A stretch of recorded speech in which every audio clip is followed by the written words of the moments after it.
Welcome to this explainer, where we are going to unpack the incredibly contradictory journey of Dwight D. Eisenhower.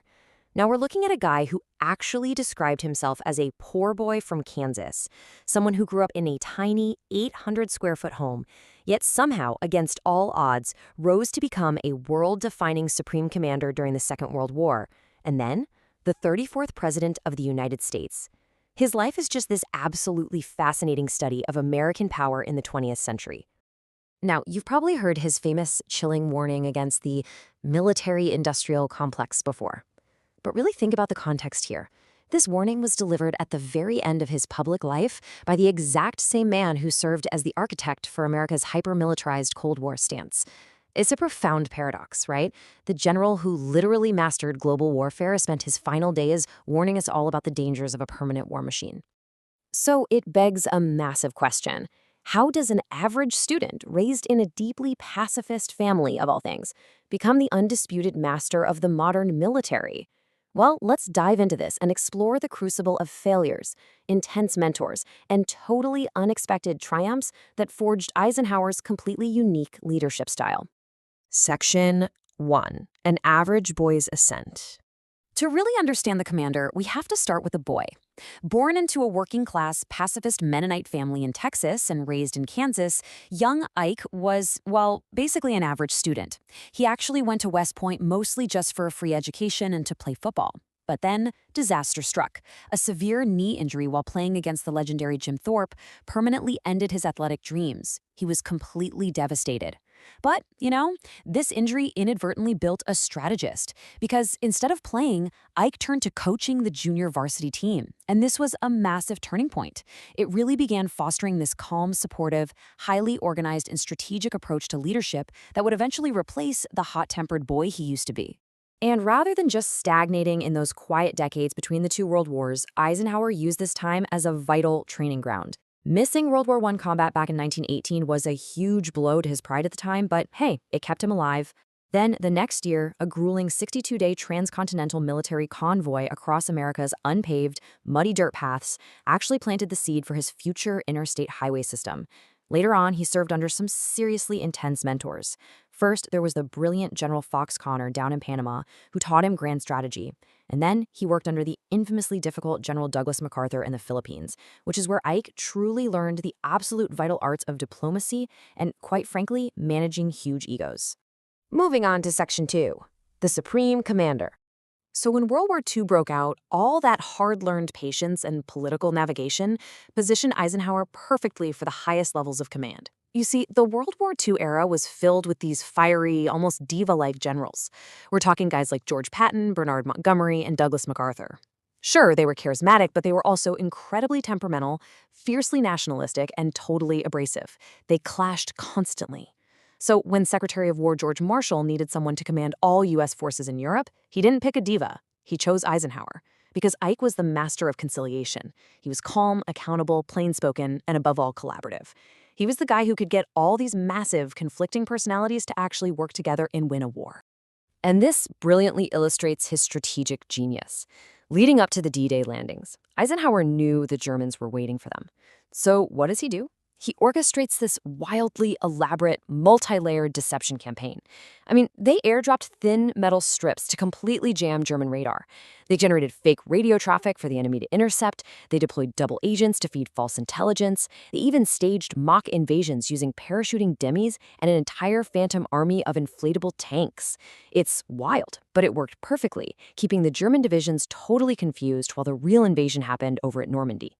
Now, D-Day obviously gets the most attention, but following that success, Eisenhower faced his absolute greatest test as a field commander during the Battle of the Bulge. Imagine this, it's the freezing winter in the Ardennes, and Hitler launches a desperate, surprise counteroffensive with 400,000 men. The Allies were being pushed back, and supplies were just collapsing. But Eisenhower, he didn't panic. He orchestrated a brilliant, valiant defense in key locations, holding the line until the weather finally cleared and Allied air power could devastate the German supply lines. It was the ultimate test of his ground command, and he absolutely nailed it. Then, as the Allies pushed into Germany, they uncovered the absolute horrors of the Nazi death camps. And a deeply horrified Eisenhower did something incredibly foresightful here. He ordered the immediate, exhaustive documentation of these camps.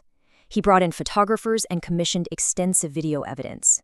He knew human nature, and he correctly anticipated that someday future propagandists would try to deny the reality of the Holocaust. Because of his direct orders, that undeniable visual proof was secured forever for history and for the Nuremberg trials. Let's look at Section 3, Progressive Conservative President. Returning home as America's most popular hero, Eisenhower entered politics as a Republican, winning the 1952 presidency in a massive populist landslide. But as we can see here, his 2 terms were really defined by a stark duality. On one hand, he presided over a massive post-war economic boom, he expanded Social Security to 10 million more workers, and he championed the monumental Interstate Highway Act. But on the flip side, historically, his administration faces some heavy scrutiny. He's often criticized for his cautious inaction on early civil rights legislation, his public silence during Senator Joseph McCarthy's domestic communist witch hunts and the devastating Lavender Scare, his approval of CIA government overthrows in places like Iran and Guatemala, and for continuing Native American assimilationist policies. It's a deeply complex domestic record, for sure. However, when it came to federal law, Eisenhower's strict military respect for the chain of command totally took over.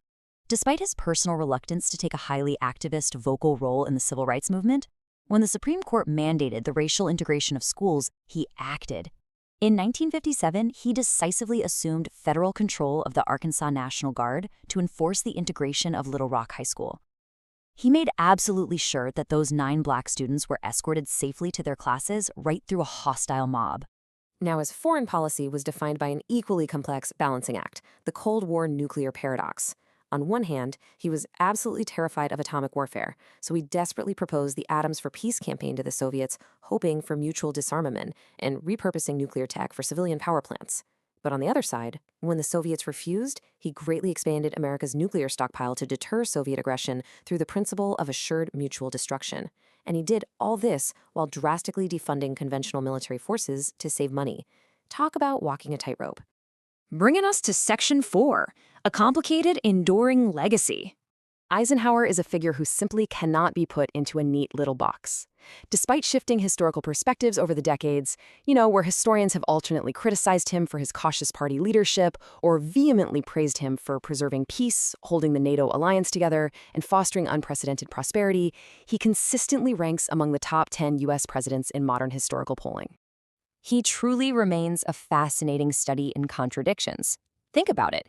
He was an average boy who somehow mastered global military strategy, a fiscal conservative who actually maintained and expanded New Deal social welfare programs, the architect of nuclear brinkmanship who openly despised the arms race, and perhaps most famously, a legendary military hero who spent his final days warning the American public against the creeping influence of the military-industrial complex. He really embodies the ultimate American dream while navigating the unbelievably heavy complexities of leading a newly hyper-militarized world. As we wrap up this explainer, I want to pass the question over to you. Looking at this vast, complex record, what do you think? Was Eisenhower a cautious, somewhat detached leader who shied away from the critical social issues of his day? Or was he a brilliant moderating strategist who navigated impossible tensions to keep the Cold War cold? What is your ultimate takeaway on Dwight D. Eisenhower's legacy? And how do you see it shaping our world today? Let us know your thoughts in the comments below, and as always, thank you so much for joining us for this explainer.